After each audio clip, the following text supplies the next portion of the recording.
Todo el mundo trae una frustración de ser que por miedo o por lo que le dijeron o por un estereotipo social o whatever, no está persiguiendo tanto un sueño como una manera de ser. Y genuinamente la única manera de alcanzar esa felicidad plena y esa trascendencia es siendo nosotros mismos todo el tiempo, no nada más un ratito, todo el tiempo.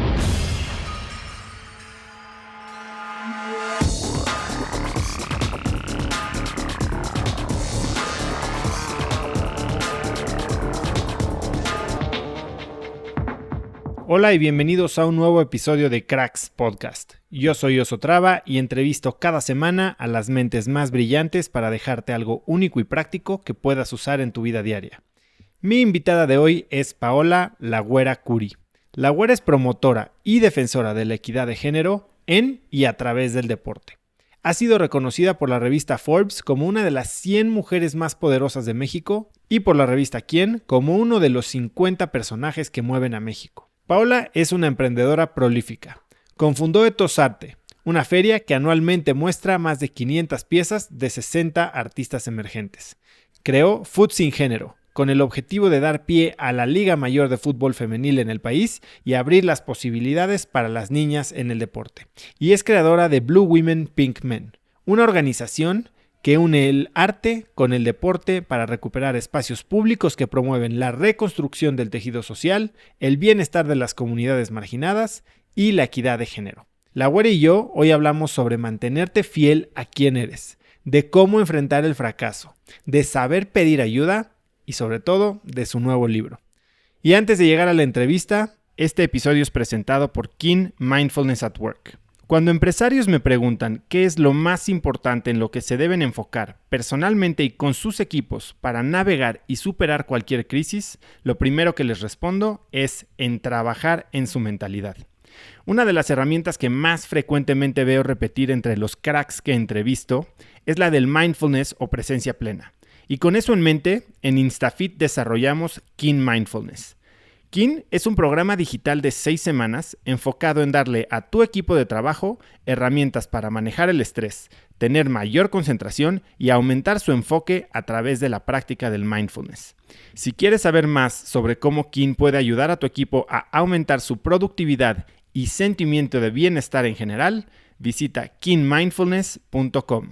Kin se escribe K-I-N. Y ahora sí, vamos a mi plática con la Güera Curi. Güera, muchísimas gracias por aceptar la invitación. Qué gusto tenerte en Cracks. Pues es que aparte el nombre del podcast creo que queda perfecto con todo esto. Tú usas mucho esa palabra, me dio mucho gusto cuando estuve oyendo tu libro y me encantó que la usas y la usas y la usas. Y dije, bueno, va a ser una plática al menos en la que estamos en el mismo canal. No, totalmente. Mi editor en algún momento me decía como, en este capítulo solo puedes usar 2 veces cracks, o una, o en este no la puedes usar. Entonces, Pues buenísimo, hay mucho que platicar y me encantaría entrarle porque tienes una historia bien interesante, ¿no? O sea, eres alguien que ha luchado contra estereotipos desde que eras una niña, ¿no? Y tienes esta mezcla extraña. Eres una mujer, eres una deportista, eres una artista, eres una emprendedora y además tienes una parte que creo que como que puede englobar todo, que es un amor por la filosofía. Y a mí me encanta la filosofía, no creo que me haya metido ni cerca de lo que tú, o sea, tú entiendo que tu tesis la hiciste del banquete de Platón. sí. ¿Por qué elegiste el banquete de Platón y qué te da esa obra? Aparte estaba chiquita, o sea, se llamaba como, el proyecto era la monografía y era en la prepa todavía, entonces pues todos escogían en otras áreas que no tenían que ver con filosofía y que yo escogiera eso, todo el mundo fue como, qué aburrido, la filosofía es de flojera, pero yo encontraba muchas respuestas genuinamente porque yo toda la vida he sido una niña que tiene mucha curiosidad por el tema de la condición humana y soy muy sensible también. Y el amor ha sido uno de los temas que pues creo que ha regido mi vida y no solo el tema del enamoramiento, sino como el amor por lo que, o sea, la fuerza del amor más allá del amor que conocemos de pareja. Y entonces, en ese entonces mi maestra me recomendó y me dijo, oye, pues si te gusta el tema del amor, tienes que leer El banquete de Platón, que literalmente habla de eso. Y sí, sorpresivamente, yo nunca había escuchado a un escritor y en eso pues a un filósofo hablar del amor como fue con El banquete. Entonces fue una gran experiencia aprendí mucho sobre cómo funciona el amor a esa edad aparte, que pues es una locura. ¿Y qué es lo que más te enseñó de ti? ¿O qué parte fue la que más conectó? Porque, bueno, en el banquete hay varios argumentos y todos como que alaban a Eros, ¿no? Ujú. ¿Qué parte fue la que más conectó? A mí hay una que me parece súper interesante, que es este aspecto de la creación y de los tres sexos y demás, y cómo se parten a la mitad los sexos. No sé, a ti, ¿qué es lo que más te conectó?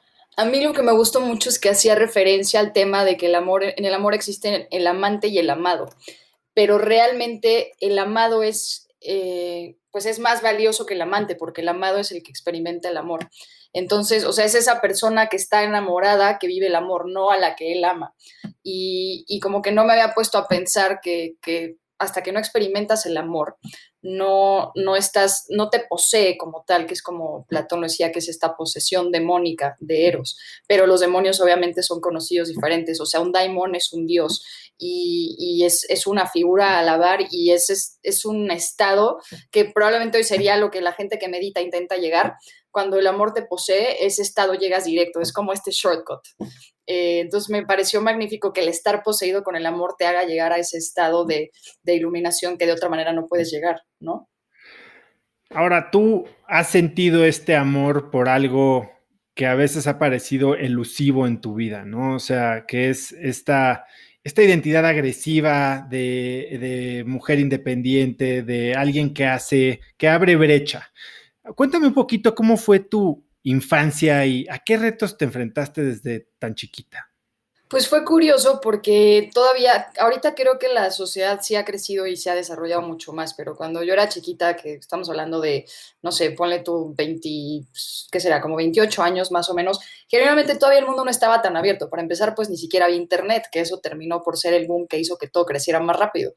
Entonces, sí, el tema de los estereotipos, de las formas y asociar al género con roles, todavía existía muchísimo. No sé cuántos años tengas tú, pero creo que por ahí debemos de ser un poco No, contemporáneos. yo creo que soy un poquito más grande que tú. Yo tengo Ah, 41. te ves más chiquito. Pero bueno, Bueno, ya valió la acuérdate, ¿no? entrevista. O sea, Contratada. se corta, se edita esta parte. Pero acuérdate lo que era, o sea, genuinamente sí era, o sea, pues tú no veías a niñas jugando fútbol, no veías a niñas con intereses de niños, o sea, como que ahí sí era muy fácil, nacías niña y te tocaban ciertas cosas, nacías niño y te tocaban otras. Entonces, pues si traías el chip de querer otras cosas diferentes, sí te afrontabas a una sociedad que no estaba lista ni para aceptarlo, ni para reconocerlo, y donde sí tenías que luchar para poder ser quien tú querías ser. Y por ejemplo, tú en tu familia venías de una familia árabe libanesa con roles muy establecidos, ¿no? Y tú Sí. llegaste a romper el molde desde chiquita. ¿Qué fue lo más difícil que tuviste que, porque eras muy creativa, según lo que leí, Sí. y te inventabas muchas cosas como para poder salirte con la tuya? Cuéntame alguna de esas historias. ¿Cómo lo hacías para salirte con la tuya sin molestar tanto al sistema? Pues mira, justo es la diferencia creo que hoy en día, porque hoy sí el sistema y yo no nos llevamos desde hace mucho tiempo. Pero ahí, por ejemplo, me acuerdo mucho y me da muchísima felicidad que agarraba las cajas de los cereales de mi casa o cartón que encontrara y me ponía a hacer espadas de cartón. Y entonces las probaba así, le empezaba a pegar a cosas y las probaba para ver cuál de mis espadas aguantaba más. Recreé una vez la espada de Zelda, cuando Zelda igual acaba de salir como la primera vez, copié la espada de Zelda, entonces me sentía así como Link, súper cool. Y luego también hacía plaquitas de detective, entonces ya cuando fue la más heavy fue que en la escuela me enseñaron a usar madera balsa y literalmente tallé mi placa de FBI, la bañé en oro, o sea, ya era como otro nivel, pasé del cartón a la madera balsa así súper crack y me sentía yo, bueno, que neta ya traía una plaquita oficial. Jugaba mucho con mi imaginación y jugaba mucho en mi mundo. O sea, yo era una niña que podía encerrarse en su cuarto y estar horas como creando estas cosas con las que iba a jugar. Y luego yo solita ponerme a jugar en mi cuarto, porque no es como que mis amigas me decían como, vamos a jugar al FBI. Pues tenían otros intereses. Entonces, pues yo me ponía a jugar literal, yo con mi imaginación y mis juguetes que había hecho solita en mi cuarto. Entonces, de alguna manera ahí sobrellevaba que la sociedad no estuviera como pues lista o contenta con lo que a mí me gustaba hacer. En el libro cuentas una historia, cuentas dos que me interesaron. Una, cómo relacionabas lo que te traía Santa Claus Ujú. con una aprobación por parte del sistema y después una historia que tienes con tu primo sobre una pistola de gocha. Sí, pues justo la historia de Santa es muy bonita porque sí creo que fue una manera muy sutil, o sea, pedirle a Santa finalmente como los tacos, el balón de fútbol y los guantes de portero y que llegaran, mi nervio era que no llegaran, porque realmente pues ese iba a ser el argumento más fuerte, si no llegaban me tenía que quedar clarísimo que el fútbol no era para niñas y por eso Santa lo castigaba. Entonces cuando llegan los regalos, pero llegan rosas, pues creo que fue una aprobación bastante sutil y bonita de decir como está bien que juegues foot, que no se te olvide que eres niña, pero al final ahí, pues sin saber que Santa son los papás, pues Santa era esta figura mágica que si él decía que sí, ya nadie podía debatir ni quitarle la palabra. Entonces, sí fue como este primer sentimiento de entitlement que tuve, como de si Santa estuvo conmigo, pues la sociedad podrá decir lo que quiera, Santa ya me apoya y con eso para mí es suficiente. Y luego con el tema de la pistola, pues fue justo que normalmente mis primas pedían la casa de muñecas o maquillaje y yo haciendo trampa en el intercambio que le toqué a mi primo con el que juega foot, le pido una pistola de bullets. Eh, y pues sí, fue como lo que yo sentía a la hora que me tocaba abrir el regalo enfrente de la familia, era pues como esta manera de que descubrieran mi identidad o de mostrarme abiertamente a que ellos vieran que yo no tenía los gustos comunes y en ese entonces, pues atreverme a ser yo enfrente de la gente todavía sí me daba mucho miedo, porque había muchos juicios y porque pues yo veía que todos intentaban cambiarme. Entonces abrir la pistola y festejarla, pues era como aceptarlo y eso me daba pánico. Entonces en vez de eso, pues lo que hice fue echarle la culpa a mi primo, como de no sé por qué me regaló esto, no sé qué le pasa, cómo se atreve, y de ahí me fui feliz con mi pistola de bullets. Algo que te oí mencionar alguna vez, entonces me gustó mucho de tu libro que haces mucha referencia a libros, ¿no? Y creo que así te manejas en tu vida, no fue simplemente un ejercicio para darle forma al libro y eso me gusta mucho. Y alguna vez oí que mencionabas el libro de Blink de Sí. Malcolm Gladwell Ajá. y, y tienes esta visión de cómo en un parpadeo la gente puede cambiar su rumbo de vida pensando o tratando de darle gusto al resto de la gente, ¿no? Y por Ajá. un momento tomar la decisión más importante que lo va a definir. ¿Tienes algún momento así en el que creíste estar cerca y viendo hacia atrás, Ajá. estuviste cerca de abandonar todo tu sueño? Sí, fue un momento súper fuerte que estaba yo pasando por una etapa que, o sea, yo no sabía, pasaron casi 8 años de mi primer panic attack, que es el que platico en el libro que me dio cuando hice Wicked, a que me lo diagnosticaran. Yo nunca había ido con un psicólogo ni con un psiquiatra, entonces yo genuinamente pensé que tenía una enfermedad mortal que no sabía qué era. Entonces, mi entonces socia de etos era judía y me dijo, oye, ¿por qué no vas con mi psicóloga? Pues yo creo que ella te puede ayudar. Y la psicóloga era judía ortodoxa, pero yo nunca había ido a una psicóloga en mi familia, somos esos que no creen en los psicólogos. Entonces nunca se había usado ese método. Y la verdad es que estaba yo tan mal por tantos ataques de ansiedad que ya tenía trastorno de sueño, trastorno alimenticio, estaba en una etapa fatal de mi vida emocionalmente y físicamente. Entonces fui con esta persona que el primer día me recibe con un libro que decía, o sea, se llamaba cómo sanar y curar la homosexualidad. Me dijo que todo mi problema, el problema de toda mi vida había sido que yo todo el tiempo había estado en contra de las reglas y de las normas sociales y eso es lo que me provocaba los ataques de ansiedad. Entonces, que era tan sencillo como entender que yo había estado equivocada y que nunca había sido gay y que tenía yo que dejar de hacer todas las cosas que creía yo que eran especiales y en vez de eso adaptarme más a la sociedad y cuando me dejara de pelear con ella, ya iba a estar yo bien. Estaba tan mal yo que aparte, o sea, sabiendo que ella estaba completamente mal, entre el, igual si le digo a mis papás que finalmente no soy gay, les va a dar una cierta emoción, voy a poder estar más tranquila. Empecé a tomar ese camino y estuve en ese camino un par de meses. Llegué a la casa y les dije a mis papás, ¿qué creen? Pues que no soy gay, he estado en el error toda mi vida. Empecé a hacer como lo que ella me dijo que había que hacer, como salir, literal, ella es como sala antros, liga, o sea, cosas que yo jamás en la vida había hecho porque no soy yo. Y fue la única etapa en mi vida, porque yo si algo he tenido es que siempre he sabido quién soy y lo que quiero y he sido súper necia para perseguirlo. Estaba tan mal en ese momento que me dejé convencer, obviamente no, pero sí lo intenté. Y ha sido la etapa más fea, más infeliz, o sea, literal, la más desfavorecida de toda mi vida. La pasé terrible. terrible hasta haber perdido el sentido de mi existencia porque me abandoné a mí. Fue la única vez en mi vida que me dejé a mí. Qué impresionante esta historia, no la conocía, gracias por compartírmela, güera. O sea, fuiste con alguien que de verdad te hizo cuestionar tu identidad. Una que, si de por sí había sido, es una identidad difícil de aceptar, te habías adueñado de ella, ¿no? Y bueno, creo que lo has hecho el resto de tu vida. ¿Qué Sí. es lo que te hizo darte cuenta que no era así, que sí eras quien tú creías ser? ¿Cómo sales de ese rayo, el tractor beam que te está jalando al sistema y a regresar al closet, básicamente? Es que había una parte, está súper fuerte porque genuinamente no solo no me dejaron de dar los panic attacks, me daban más y me daban más seguido, y estaba yo cada vez peor, hasta que me di cuenta que los panic attacks de repente tienen un lado muy extraño, que es cuando yo no estoy tranquila o algo en mí me está diciendo como esto no, me dan.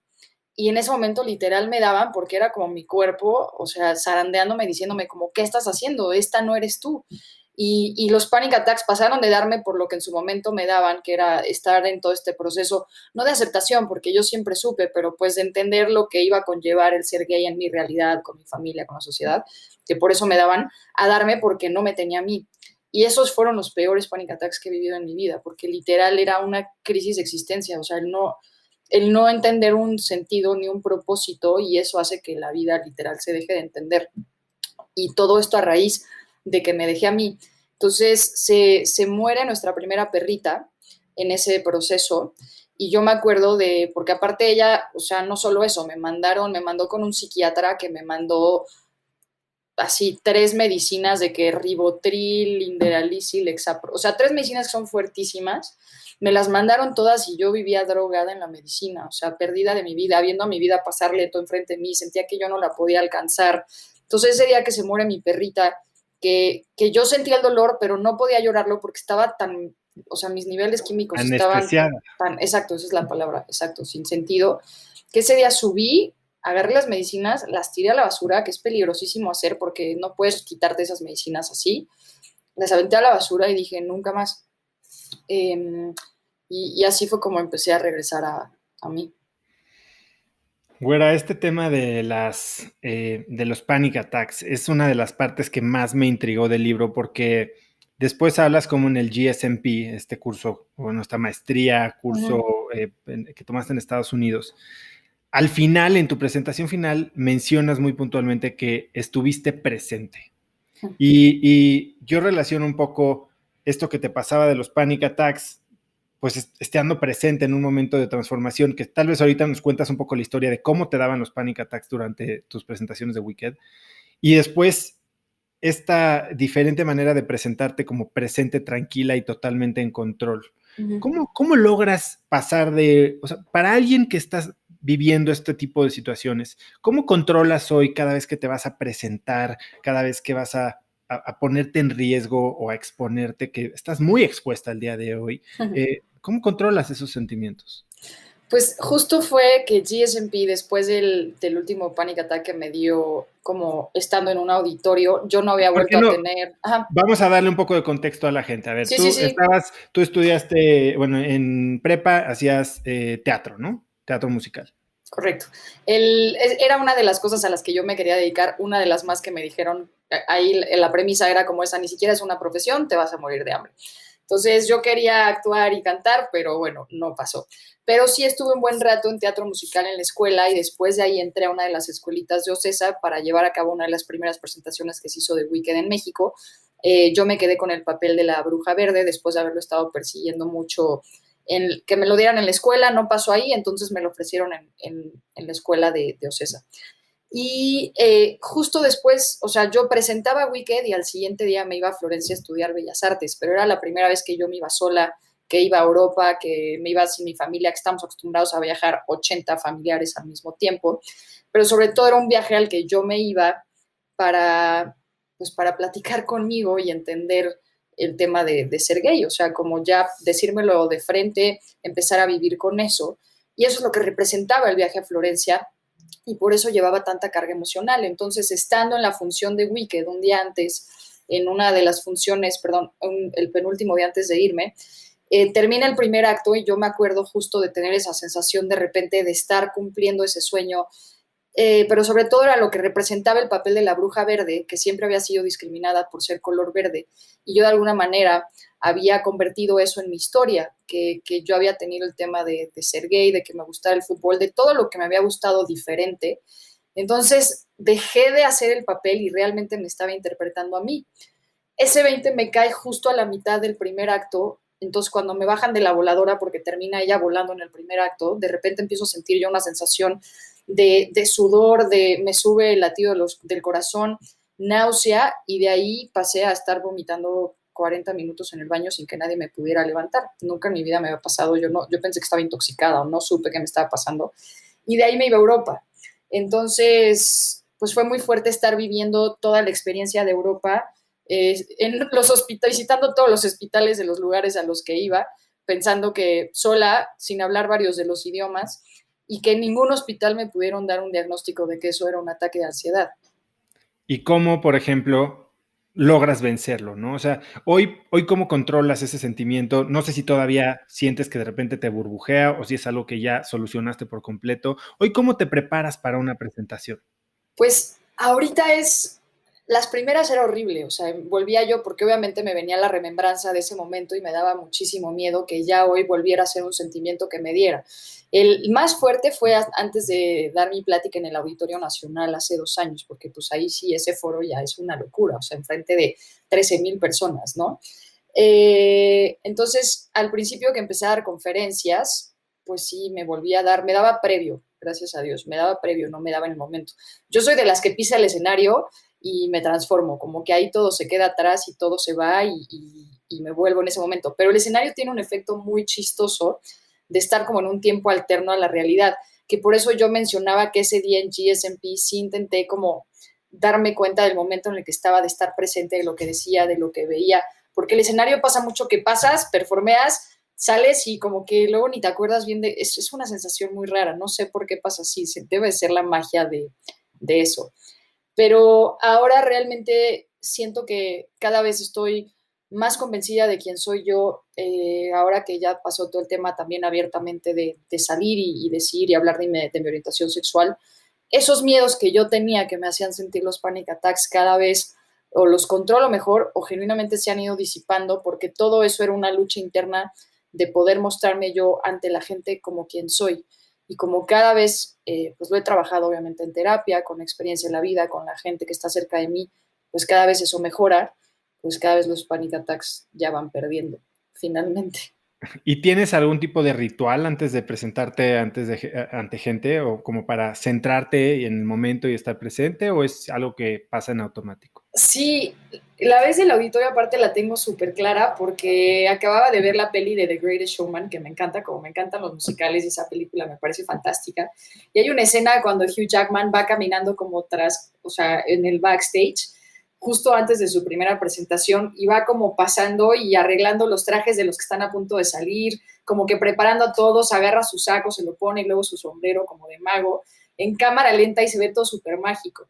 Y la canción se llama Come Alive, o sea, como este tema de vuelve a la vida, ¿no? O sea, o de revive.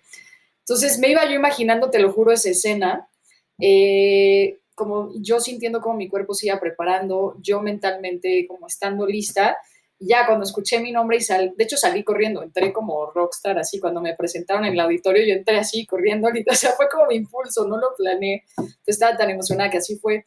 Y normalmente me imagino canciones en su momento que me gustan, que me van como empoderando antes de salir al escenario, pero sobre todo me emociona mucho, a mí me encanta y ahora ya entre más gente mejor, o sea, pasó de ser un tema que podía darme mucho miedo o generarme problema a que ahora, o sea, me encanta y entre más personas me avienten a dar mis conferencias o shows o lo que sea, me gusta más.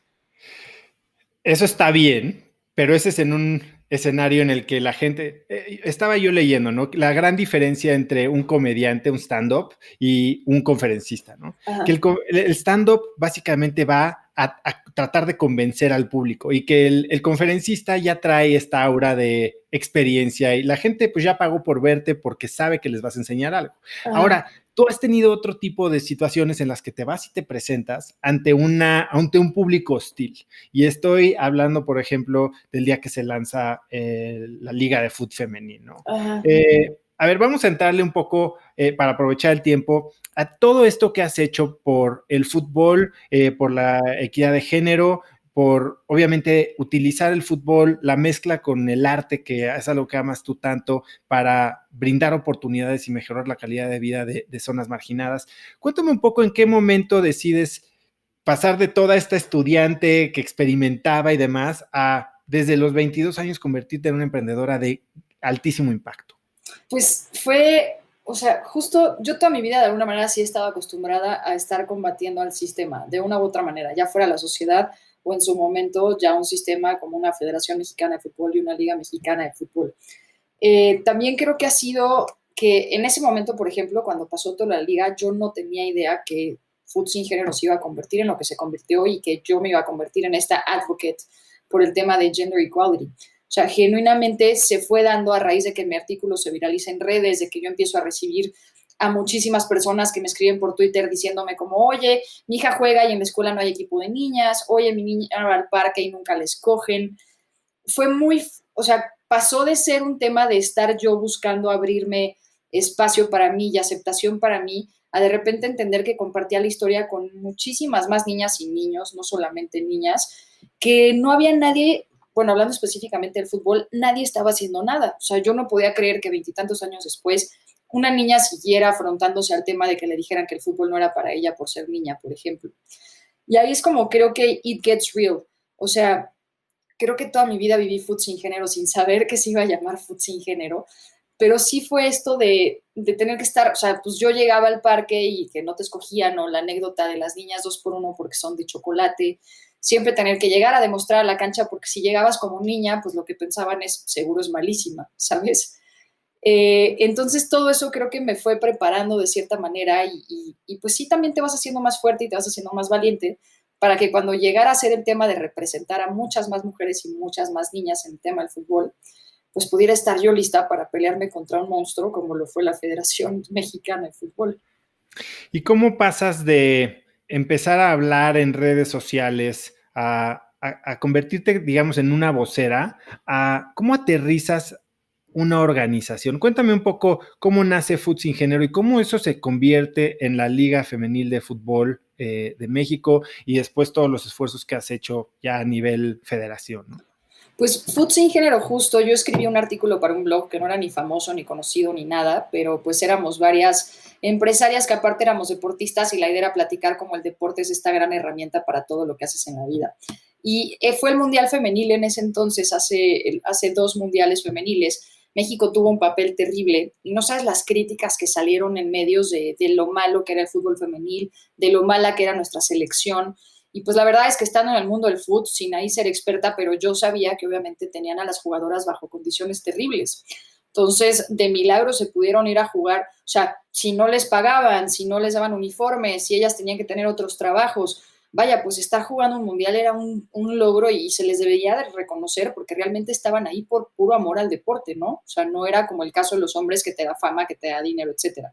Entonces saqué un artículo hablando de esto y hablando de la posible creación de una liga femenil que podría ayudar muchísimo en México. El artículo se viraliza, no entiendo cómo, no entiendo por qué, porque te digo, era un blog que no era conocido. Yo también no tenía ninguna voz como la que puedo llegar a tener hoy en día. Y me empiezan a escribir todos estos papás y tíos y gente de sus hijas que viven una historia similar. De ahí me buscan de récord para hablar de mi campaña de fútbol, que no era una campaña, era un artículo de opinión. Pero ahí fue donde yo dije, bueno, claro, es que pues si lo que necesito es una campaña para que alguien responda a todas estas cosas, pues me armo una campaña. Y así nace Food Sin Género, pero sin más preámbulo. De verdad es que no estaba planeado, yo no tenía esta gran estrategia, ni los followers, ni nada. De ahí me empiezan a llamar para tele, para más revistas, para radio, y de repente pues ya traigo yo en medios todo un desastre armando pues a favor de la creación de la liga y del fútbol femenino en México. De ahí voy a Federación, ahí me entero que pues mis planes y los de la Federación no iban de la mano, pues me piden un poco que más bien le pare a mi tren y que cambie de camino. Para ese entonces yo ya me llevaba y conocía gente como Rafa Márquez, como Luis García, Erendira Ibarra, Regina Blanco, o sea, no solo del deporte, o sea, gente que ya tenía una voz muy fuerte y en muchos ámbitos. Y por ahí, pues justo lo que me dijeron fue, nada, o sea, este es un complemento para ti, o sea, si incomodaste a esta institución, es lo mejor que te pudo haber pasado, tienes que salir y ahora vas todavía más fuerte. Y de ahí justo lanzamos la campaña que pues ya pedía la creación de la liga, que se viraliza 10 millones de impactos en un día, fue una locura, y fue ya la campaña que terminó por explotar y forzar que pues pasara el tema de la Liga Femenil en México, que fue por eso como de, va a haber una liga femenil, y todo el mundo como de, pero ¿cómo? ¿Y cuántos equipos? Y nadie sabía nada, no había respuestas, pero pues fue un poco a marcha forzada y pues es que había que empujar un poco contra la pared porque de otra manera los intereses de las instituciones pues no estaban en hacer una liga femenil. Oye, ¿y nunca sentiste que habías mordido más de lo que podías masticar, como dicen? ¿Nunca sentiste que te habías metido en camisa de 11 varas? Sí, totalmente. Y llegué a sentir muchísimo miedo. O sea, en ese momento, justo cuando pasó todo el tema de que me enteré que la federación me había vetado, de que no me querían, pues sí sentí muchísimo miedo. O sea, al final ellos son una institución súper grande, súper poderosa y pues yo qué iba a poder estar haciendo en contra de ellos, ¿no? Pero era muy fuerte porque a mí cada niña que en ese entonces me escribía como de sería lo máximo tener una liga femenil, yo quiero ser futbolista y había abandonado mi sueño y ahora con lo que tú haces estoy regresando a él, pues ahí fue donde tuve que, o sea, pues dejar el miedo atrás y empezar a agarrarme de estas historias que fueron las que me nutrieron para volver a tener la valentía y decir como, pues nada, sí se tiene que hacer, pase lo que pase, o sea, ya no sé después, o sea, qué pueda suceder, pero pues mientras yo esté aquí y yo pueda, pues sí tengo que hacerlo todo. Algo que veo consistentemente en todas tus historias, güera, es que te enfrentas a muchos retos y sí, constantemente estás, digamos que echándote a nadar en lo hondo sin saber mucho de qué es lo que va a pasar después. Pero, pero, digo, la verdad, Sí, sí, pero total. creo que casualmente, o sea, esta valentía y esta pasión que has demostrado te ha ganado muchos aliados, ¿no? En diferentes partes. Y algo que yo veo constantemente bueno, que me preguntan a mí mucho, hasta siento que es un poco mentalidad de repente latina, o no sé, eso no cuenta porque lo ayudaron. Eso no cuenta porque empezó desde un nivel de privilegio.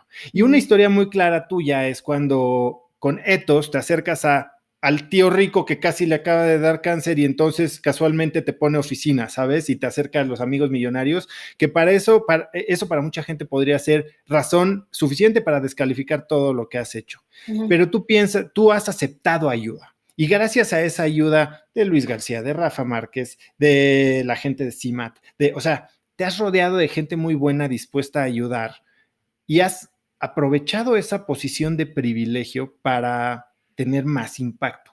¿Tú cómo piensas del privilegio? Es que yo creo que también ese privilegio se gana, porque es como cuando vas a hacer un pitch con una marca y puedes llegar con una buena idea que les guste y que quieran hacer o con una mala idea que desechen.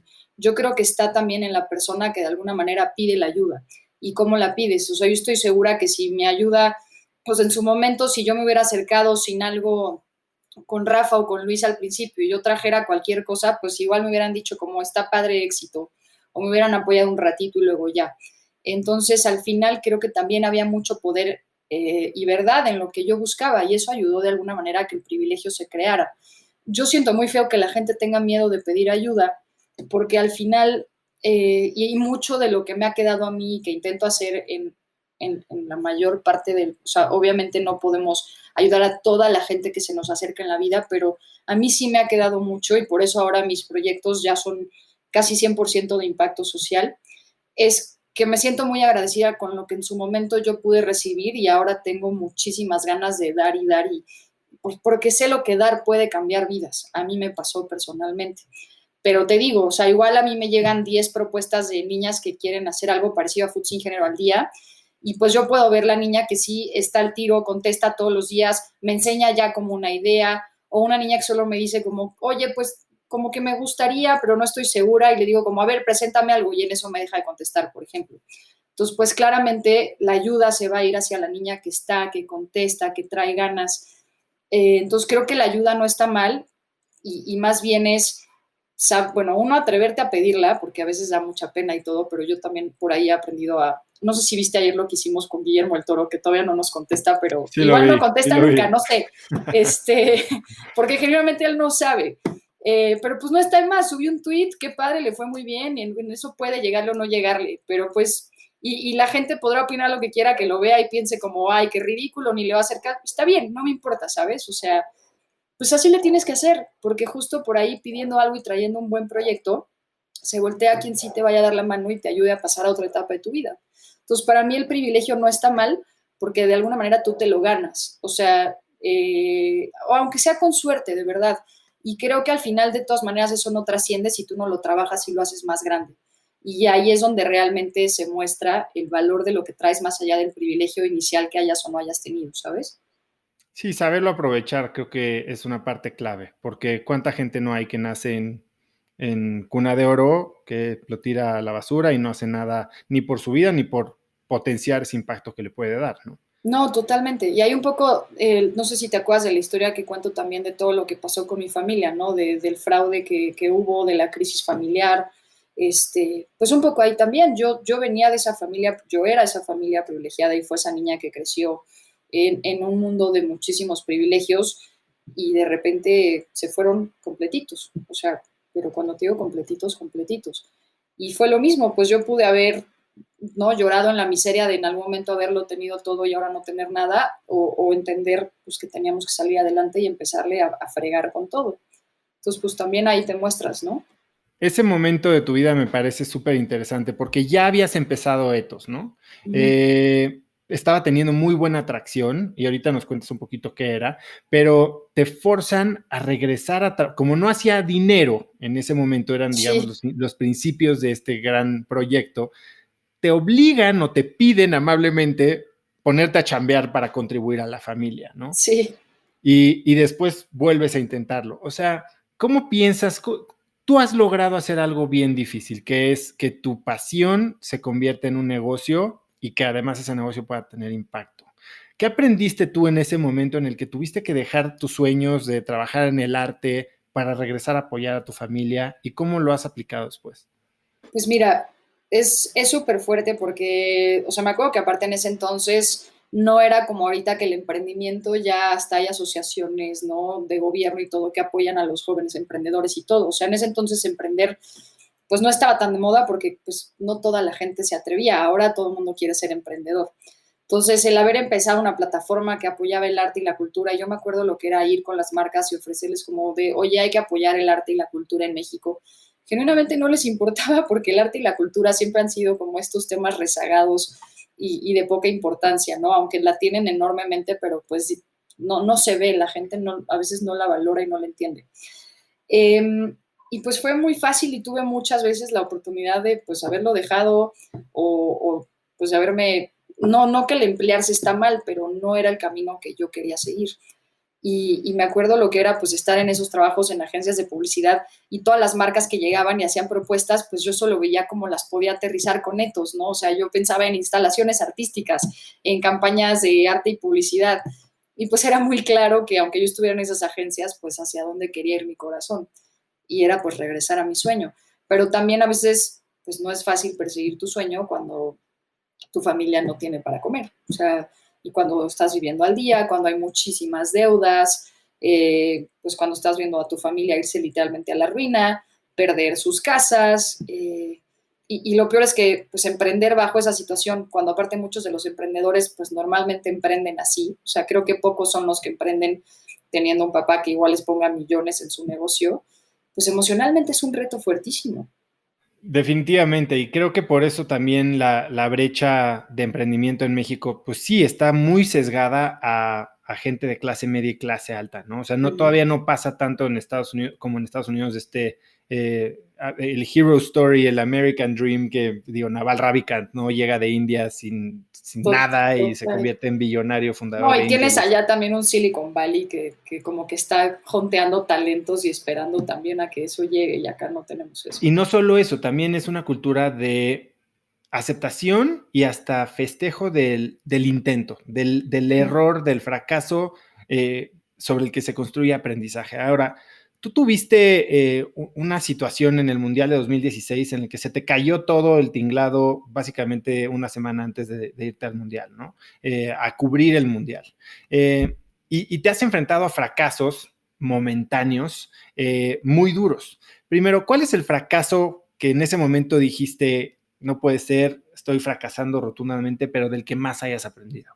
Específicamente como durante el mundial o En en general. general. Ay, pues mucho, uno de ellos fue el personal, que fue cuando este pasaje que te comento de cuando me dejé cuando dejé de ser yo, literalmente me sentía un fracaso de persona, porque tal cual me estaba fracasando a mí. Y creo que ese es de los peores fracasos que puedes, o sea, más allá de intentar un negocio y que se nos salga, porque de eso creo que es más fácil recuperarte a cuando te dejas a ti mismo y fracasas siendo tú. Eh, Te diría que ese es el más fuerte. Y en tema de intentar algo y no lograrlo, pues nuestro primer etos fuerte que fue en Expo Bancomer Santa Fe, o sea, la verdad es que nuestras ferias de arte les iba bien, pero pues no es un negocio millonario, o sea, al final ganábamos tantito y mi hermano y yo ya sentíamos que era lo máximo, pues porque al final lo primero que ganas de un proyecto 100% tuyo, aunque no sea mucho, pues para ti es súper valioso, pero pues no nos daba, creo que para vivir un mes, ya sabes. Entonces de repente sí llegué a sentir que aunque el proyecto ya era muy padre, ya era reconocido y medio ganábamos ahí un poco de dinero, pues que no iba a levantar. Y, y hubo uno de los años que no lo pudimos hacer por falta de dinero y ahí sentí que habíamos fracasado rotundamente, sobre todo que pues ya con un poquito de vuelo, de repente habernos estancado, yo pensé que no lo íbamos a poder levantar otra vez. ¿Y hoy cómo lidias con el fracaso? Pues la verdad es que justo me apoyo mucho de los libros. A mí no hay nada que me guste más que escuchar a gente que ha hecho cosas increíbles y ver que en sus historias hay mucho, pues es que el fracaso pasa, o sea, hay como cosas que nunca dejan, o sea, el miedo, el fracaso, la inseguridad, la incertidumbre son constantes que tenemos en nuestro camino. Y creo que es un poco el aceptar, que es lo que me pasó también con los panic attacks, que es aceptar que vives con ellos y que te van a acompañar. Entonces, creo que es más bien saber que va a estar ahí, o sea, en tu cochecito de hacia dónde vas. Y esto lo leí con Big Magic, con Liz Gilbert, que dice, como vas en el coche y tú vas con todos esos amigos, ¿no? Amigos entre comillas. Exacto. Pero ahí van en el road trip contigo y está perfecto. Vas a cantar canciones con ellos, vas a contar chistes y ahí van a ir contigo hacia donde sea que vayas. Lo único que jamás puedes permitir Que manejen. es que manejen, exacto. Sí. Y me pareció fantástico. Es que claro, ¿no? O sea, ahí va a estar siempre y cuando tú no le cedas el control, el camino y el destino. Y me pareció espectacular. Nunca había oído eso, pero me parece increíble. A mí me encanta Elizabeth Gilbert también. Se me hace, digo, más allá de las novelas, se me hace que tiene una manera de pensar increíble. Y es divertidísima de leer aparte. Eso es muy chistoso. Oye, algo que has hecho bien exitosamente, tanto en temas de arte como de fútbol, es capturar las oportunidades. No eres alguien de una mente muy ágil que hace que las cosas pasen muy rápido y por eso me identifico mucho contigo en el sentido de que, o sea, eres muy orientada a la acción, ¿no? Y algo así hiciste con el tema de Volaris, ¿no? La cascarita esta. Cuéntame esa historia. Qué locura también, ¿no? Porque este tema de ser adictos a la adrenalina es padrísimo, pero vives en un constante demacre espectacular también. Entonces, Lo es hablaba con súper Marta de bueno. Baile hace poquito, me decía Ajá. exactamente lo mismo, que bueno, pero ya se aceptó como ella, ¿no? Antes se quejaba mucho que siempre estaba estresada y que no quería ese ritmo de vida y ahorita en la cuarentena se dio cuenta que así es y eso es lo que ama de ella y eso es lo que la empuja, ¿no? Está buenísimo. Es que sí, también, pues claro, ¿no? O sea, no para un segundo esa mujer, qué bárbara, está cañón. Pero pues sí, y nos encanta también, ¿eh? Creo que es parte de nuestro modus vivendi de estar hablando de nuestro estrés mientras nosotros lo provocamos. Entonces también. Y pues Cascarita Volaris fue el caso también, ¿no? Volaris sube este tuit súper desafortunado en pleno Mundial de Rusia diciendo que las mujeres somos súper tontas para el fútbol. Bien buena onda les contesto yo y los reto a una cascarita y en eso se arma la de San Quintín en redes sociales y todo el mundo empieza a querer participar en la cascarita y de repente ya somos viral y trending topic en Twitter. Volaris desaparece y pues inteligentemente Aeroméxico me busca pensando que era una campaña, by the way, o sea, Aeroméxico como de, oye, ¿y esta campaña con Volaris qué onda? Y yo como, pues no, mano, no hay campaña. ¿Cómo? ¿Fue 100% orgánico? Sí, segura, no hay contrato ni nada. No, no, no. Bueno, le entramos. Y de ahí, pues, una semana después estar haciendo el evento que fue justo estado zombie, una semana, completa locura total.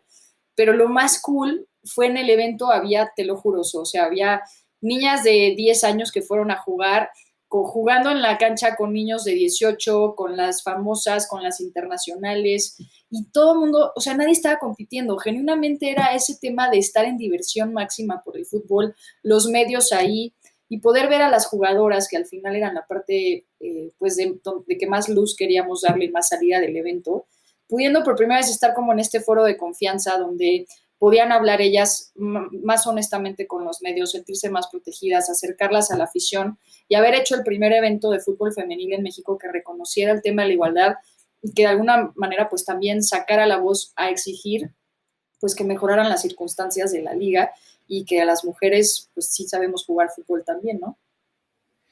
Increíble. Oye, güera, a ver, nos queda relativamente poco tiempo y me gustaría que me platicaras un poco en qué proyectos estás involucrada ahora. ¿Estás lanzando tu libro? ¿A qué le estás dedicando ahorita o los próximos 12 meses tu energía? Ahorita justo pues viene todo el tema del libro que de alguna manera siento que es otro nivel de poder alzar la voz. Es una manera muy diferente de contar tus historias, un libro. Para empezar, vuelves a vivir todo tú y aunque hayas hecho terapias o ya haya pasado hace mucho tiempo, te lo juro que cuando estás volviéndolo a poner ahí, lo vuelves a vivir como si fuera el día que pasó. Y lo que yo quería mucho con el libro era poderle dar a la gente, más allá de mi experiencia personal, sí poder escoger estas historias que para ellos les representen inspiración en su momento para ser ellos mismos. Es muy fuerte que suena a que todos lo sabemos y así es, pero si hablas con toda la gente, todo el mundo trae una frustración de ser que por miedo o por lo que le dijeron o por un estereotipo social o whatever, no está persiguiendo. Tanto un sueño como una manera de ser. Y es muy fuerte, y te lo digo a raíz de esta historia que te platiqué del momento en el que dejé de ser yo, que venimos a esa realización. Y genuinamente la única manera de alcanzar esa felicidad plena y esa trascendencia es siendo nosotros mismos todo el tiempo, no nada más un ratito, todo el tiempo. Entonces, ese es el mensaje que yo quería transmitir y mucho de la razón del libro. Ahorita que de alguna manera los proyectos ya funcionan, ya están y tienen sus diferentes retos, pero más en cómo dejar de estar haciendo yo cosas y poder más dejarle a la gente o llegar a la gente o estar para la gente. Sobre ese camino también está Blue Women Pink Men, que es el proyecto que tenemos de recuperación de espacios públicos a través del arte y el deporte. Y para este año traíamos una locura de espacios, unos talleres de igualdad, clínicas de fútbol, que pues ahorita con todo el tema de la pandemia se puso en pausa, pero pues la idea es llenar de color no solo la ciudad, ya estamos hablando con estados de la República también, para poder, y sobre todo pues ahorita que viene este tema del regreso al espacio público, ¿no? Que va a ser todo un reto. Pues estaba yo pensando en la locura de que por ahí si Guillermo el Toro nos contestaba, pudiéramos hacer algo de México con fútbol femenil para la pantalla grande, no sé, que nunca se ha hecho. Y pues una vez más como, pues no solo tener el tema de que México lo hable como país y lo haga como país, sino agarrar todas estas historias de todas estas niñas que me siguen llegando todos los días, que yo justo me sigo desesperando, que digo, es que me siguen escribiendo niñas que me dicen o que no las dejan o que las molestan o que algo les pasó y que siento que la mejor manera pues es poniéndolo ya a este magno, ¿no? O sea, esta magnitud enorme como lo podría hacer el cine con una figura como pues Guillermo el Toro, por ejemplo. Yo normalmente todas estas travesuras las hago en silencio, pero ahorita pues me animé a ponerlo por allá afuera a ver si algún botón mueve y alguna otra locura pasa, no sé. Pues estoy seguro que algo se te dará. Güera, a ver, hablaste un punto bien importante. Bueno, hay dos que quiero hablar. Uno es estas niñas que las molestan, las limitan y demás. Tú en esos momentos, cuando regresas a esa edad tuya, ¿te acuerdas de alguien que te haya dado, te haya susurrado una frase, un consejo, que como que hayas mantenido cerca de ti como esa piedra de tal persona me dijo esto y por eso voy a poder? Pues, ¿sabes qué? Yo era así que Vivi, ¿por qué no eres una niña normal? Yo veía mucho Disney y me aferraba muchísimo a las historias de Disney que justo eran como demasiado fantásticas y demasiado mágicas. Y luego llegó Harry Potter y luego El Señor de los Anillos.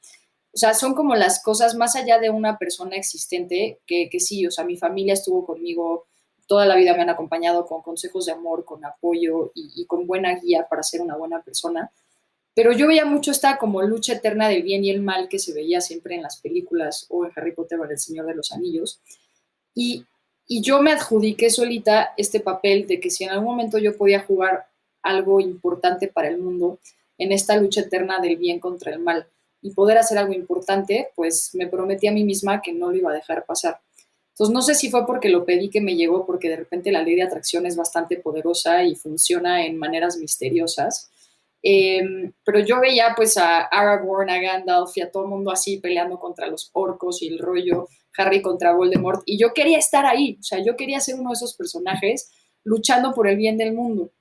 Y pues maybe sin magia, o bueno, sin magia que no se vea, porque sí creo que ha habido mucha magia en este camino, pero siento que llegué a esa batalla y siento que es en la que me encuentro ahorita todavía. Y la segunda cosa que te quería preguntar es, hablaste de ser tú todo el tiempo. Creo que esa es una parte bien difícil, porque si bien a veces, a ver, difícil primero es entender quiénes somos, ¿no? Que muchos no lo sabemos y estamos siendo esa imagen que alguien quiere que llenemos.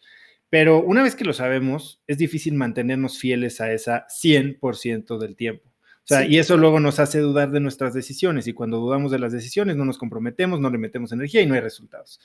¿Tú cómo te mantienes fiel? ¿Tienes algo que te recuerde quién eres todo el tiempo? ¿O ya estás nivel sensei que ya y todo el tiempo sabes exactamente quién eres y eres fiel a eso? No, ojalá fuera Estado Sensei, me encantaría estar ahí, pero todavía no logro la iluminación. No, yo creo que es justo a través de hacer actividades que nos regresen a nosotros mismos. En mi caso, por ejemplo, lo es como cuando de repente me pongo a escribir, la pintura, el fútbol, salirme a caminar por las tardes con mis pensamientos, a imaginar y a pensar cosas. Yo creo que todos tenemos esas actividades que cuando hacemos, estamos primero que nada 100% como que focused en esas actividades, porque normalmente lo que pasa mucho es que hacemos y estamos pensando en lo que sigue o en el futuro o en el pasado y nos cuesta, que es lo que la meditación hace, ¿no? Pero Ujú. aparte de la meditación, pues cosas que sean más divertidas. O sea, la meditación es muy heavy, pero a mí, por ejemplo, pues jugando foot me pasa, ¿no? O sea, se me olvida toda la vida y estoy 100% en ese momento presente en todos los aspectos que me complementan. Entonces yo creo que es encontrar esas actividades, leer un libro, que nos regresan a nosotros, porque, pues claro, como lo dices, yo creo que pasar ese tiempo ahí tendrías que estar meditando 24/7 con el Dalai Lama y está cañón. Entonces, como no tenemos esa oportunidad y hay muchas cosas que hacer en la vida, pues es darte, y creo que lo vimos ahorita con la cuarentena, o sea, a mí me pasó que había dejado de hacer muchas cosas que me regresan a mí porque estás inmerso en la cotidianidad, en el estrés del trabajo y todo. Pues no, son tiempos que así como trabajas y así como todo eso que pones importante, esos tiempos tienen que estar en esa rutina de todas tus semanas. Sí, hace poco oía una historia de Deepak Chopra, que es otro, ya sabes, que Sí, nunca pensarías que estuviera enojado y que ha habido veces en los que literal, o sea, los sacan de sus casillas en público y hasta después regresa con sus alumnos y les enseña cómo todos somos humanos, ¿no? Y todos estamos en este camino y todos tenemos qué baches, ¿no? cool. Ajá, vale. Güera, hablas mucho de la magia tú y una de las cosas que hablaste sobre los libros es que te dan estos momentos mágicos. Y ahorita me dijiste que los libros te ayudan a vencer los miedos, la inseguridad, el nervio, la incertidumbre. ¿Cuáles son los 3 libros que más te han marcado o que más te han cambiado la manera de pensar? El número uno, top uno, fue Shoe Dog de Phil Knight, el creador de Nike. Ujú. Ese es mi libro favorito de la vida. O sea, aparte me fascinó y me identifiqué un poco con Phil buscando hacer este tenis, porque él era corredor y amaba correr y estar buscando este tenis para él, que se termina convirtiendo en el tenis para el mundo, ¿no? O sea, a mí me encanta como la gente que empieza persiguiendo un sueño personal que luego se convierte en un sueño colectivo. Big Magic lo estoy leyendo ahorita, pero de ya te puedo decir que 100% está entre esos 3 libros, me está fascinando. Y probablemente me iría entre Creativity Inc. para el tercero, de Ed Catmull, de Pixar, y de Disney, con Becoming de Michelle Obama. Me gustó mucho Becoming también. Mucho empoderamiento ahí. Totalmente, sí. Sí, y mucho como gente que fueron siempre los primeros en hacer algo. Güera, si quisiera hacer una güera, un clon, y tuviera un laboratorio con sustancias y cada uno es una de estas características, y tuviera que meter todo a un decantador, ¿cuáles serían los 3 ingredientes que necesito para hacerte? Ay, pues te diría valentía, creer, o sea, es que creer no es como tal un ingrediente, pero pues sí, como esta persona que cree que las cosas pasan, o sea, tener la creencia de lo imposible, creer en lo imposible, y pues no sé si magia puede ser el tercer ingrediente, si se puede, escogería magia. Si existe mi máquina, seguramente Existe la magia, totalmente. Entonces nos quedamos con tu máquina mágica. Cuando la hagas, me platicas. Que, digo, este año ha sido muy, muy raro, ¿no? Ha sido muy bueno y nos ha dado oportunidad de, tal vez, de pensar y repensarnos. ¿Qué es algo que has aprendido de ti este año? Ay, pues creo mucho como dejar de repente de estar esperando a que pasen cosas para provocarlas.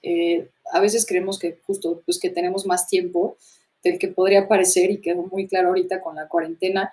Y creo que por eso me animé a hacer lo de Guillermo del Toro ayer en La Locura, porque normalmente lo que yo hubiera hecho hubiera sido planearlo muchísimo, con buscar a alguien que lo conociera y un poco asegurarme de que le fuera a llegar. Y pues más bien fue como no, o sea, probemos y a ver qué pasa. Si no contesta tampoco va a pasar nada y ya estuvo. O sea, me siento más tranquila habiendo hecho eso a que no habiéndolo hecho o esperado a que fuera perfecto. Creo que muchas veces esperamos los momentos óptimos para hacer las cosas y genuinamente pues no sabes si ese momento óptimo va a llegar. Si llega, qué padre, reacciona en ese momento, pero de otra manera creo que es mejor hacer las cosas como salgan, quizá no siendo perfectas, a que no hacerlas del todo. Y eso fue mucho lo que estuve reflexionando ahorita en la cuarentena. Increíble. Done is better than perfect, ¿no? Total. Está poderosísima esa frase.